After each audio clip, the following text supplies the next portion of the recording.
Greetings everybody. I'm going to start this off from over here. Hopefully you can see this t-shirt. Gorgeous shirt sent to me by Rock Greenstone. And Rock, thank you so much. It is fantastic. Actually glows in the dark at night. It is the SP Daylight steam engine, the 4449. And it's such a gorgeous example of steam at its highlight. Just beautiful. And I'll wear this with pride. Thank you so much. I really appreciate it. And he also sent me a pen of the engine as well. So fantastic. Thanks so much. I appreciate it. So first of all, let me tell you, this year has not been kind, particularly to Terry. We both had gotten sick there in December. Nothing earth-shatteringly bad, just pretty significant colds really, but it knocked Terry down, and things kind of cascaded from there. Fortunately, I think we've got everything figured out, and we'll get her back on track. But for the time being, she's very dependent, much more dependent on me than she would ever want to be, believe me. So my travels are going to be restricted here for a little while at least. I'm anxious to get out and get a winter hop in, but it's been brutally cold. I don't mind a winter hop when we're talking 10s and up, you know, but when we're in the below 0 digits, that's getting a little dangerous for an old man. So anyway, fingers crossed, I'll be hitting the rails here one of these days soon, as soon as I can pull it off. In the meantime, I got a couple things to catch up on, and I am going to get some rail fanning in.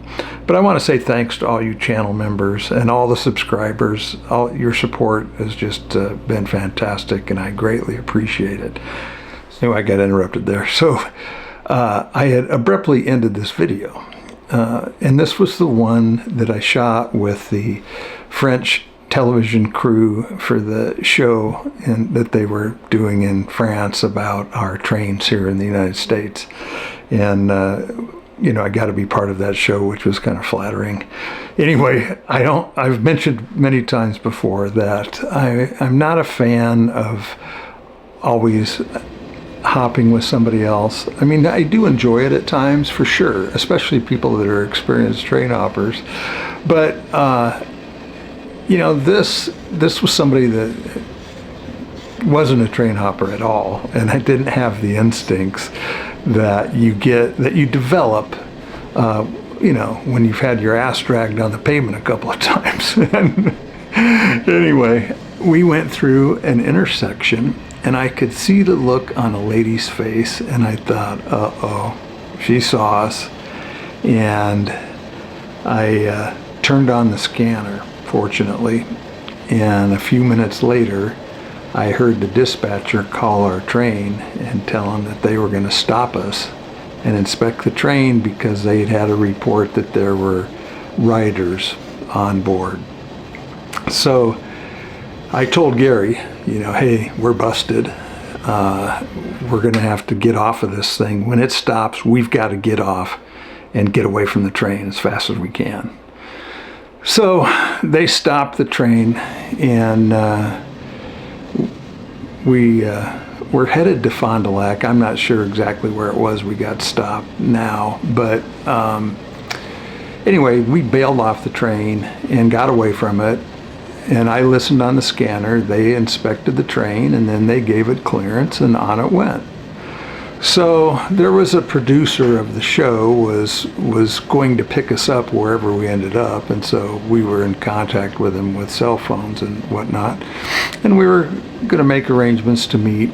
And we came out of the woods, and I carried my whole pack and everything with me. I like having my stuff, you know, just in case. Even though this wasn't an overnight trip or anything else, I still like having my stuff. So I had my whole pack and everything, water.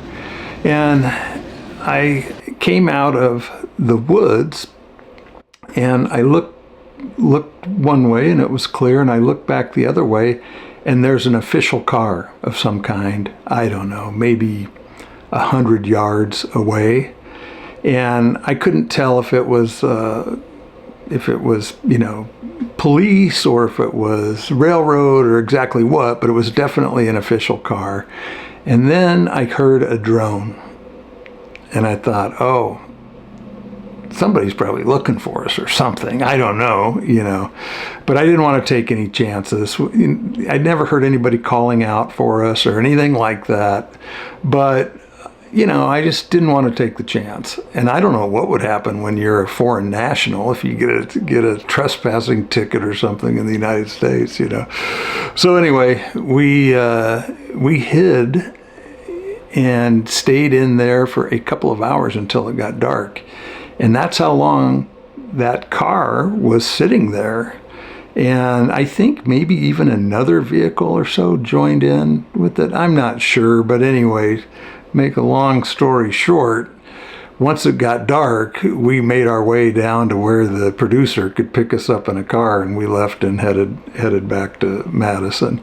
So I didn't want to tell that story right away because you know, I wanted to make sure that several years went by before I talked about what had happened there. But anyway, one of those railroad adventures, and I don't ever like to be guilty of interfering, interrupting, causing delays for a railroad.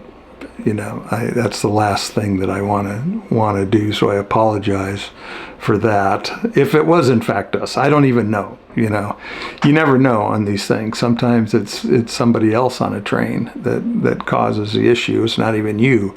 But I certainly had the impression that it was us.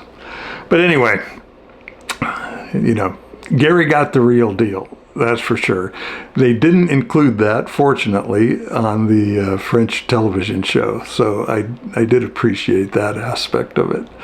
Anyway, take care, everybody, and I'll post some rail fanning video here in the coming week or so, and then fingers crossed, it'll be an actual train ride somewhere.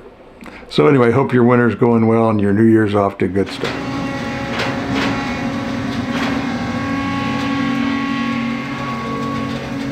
I think that's him.